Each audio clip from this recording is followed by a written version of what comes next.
I was at the mall the other day, not somewhere I usually go, but I was there and I saw this man and he was just walking all around and I mean for quite a while. And at one point, after a while, we made eye contact and he said to me, "Don't go shopping with a woman."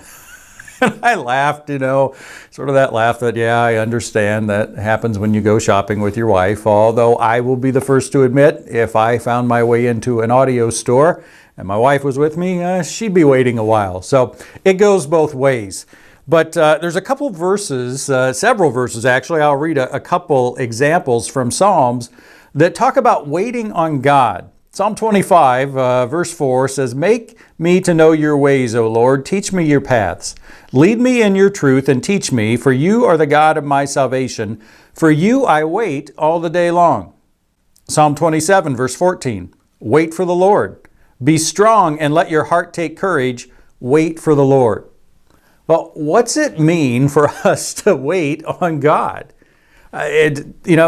Is it like, "Hey, God, you said you'd be here at 4. I know you're a busy guy, but what's it mean?" I think sometimes we think of it the same way that we think of waiting on someone else when we wish they'd get there sooner. We're in a situation that "God, please do something. Here's what I'd like you to do. God, why haven't you done it yet? I'm waiting."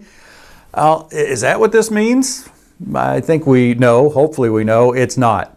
Now, I'll let you know, a lot of this insight comes from a book by Andrew Murray called Waiting on God, where he goes through the passages, and again, most of them are in the Psalms, but throughout the Bible, that talk about waiting on God. And a fantastic book. It's one that was written about 100 years ago, so, a different style, but definitely worth reading. It's broken down into days, so it makes a good devotional if you want to use it like that. And I'll put links in down below, and there's books on Amazon, but there's also a free PDF online there. So I use that a lot of times and copy and paste it and then highlight it and things.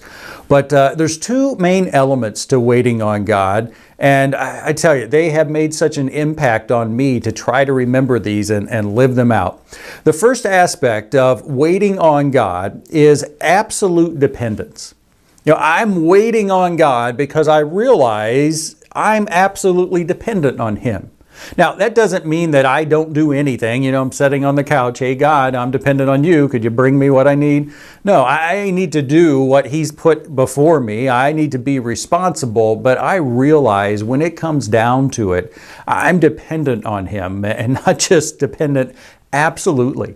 Anything I can do is because of what God has given me the ability to do, the breath to do, all of that. And it just puts things in a different perspective. Again, I'm absolutely dependent on God. It doesn't, it's not everything rests on me. If I don't do it, it can never accomplish it.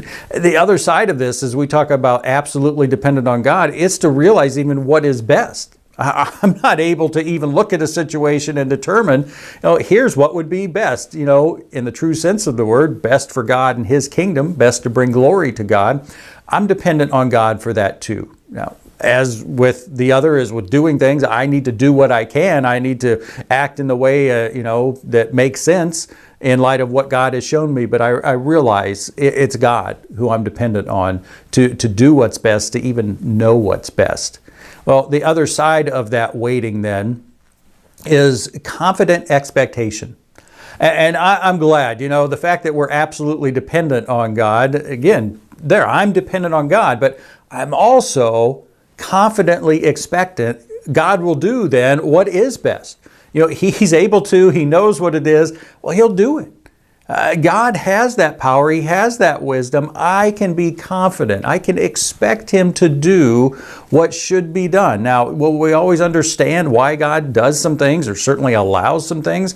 No, but that goes back to the absolute dependence. I won't understand, but I can be confident God will do what should be done. I can be confident He'll show me what I should do, what I can do. He'll empower me to do that. All of that goes together. And so that's this idea of waiting on God.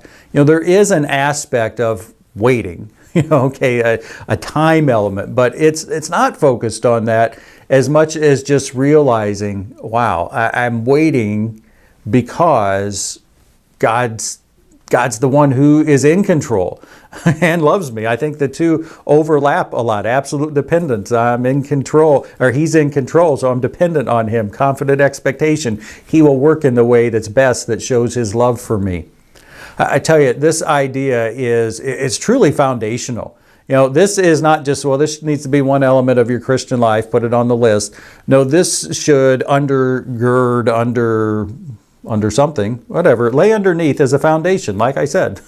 Everything else that we do should be built on this aspect of I'm waiting on God, I'm dependent on Him, I'm expectant that He will do what's best. Another connection, you can see it, it's a lot like the faith that is the essence of our Christian life.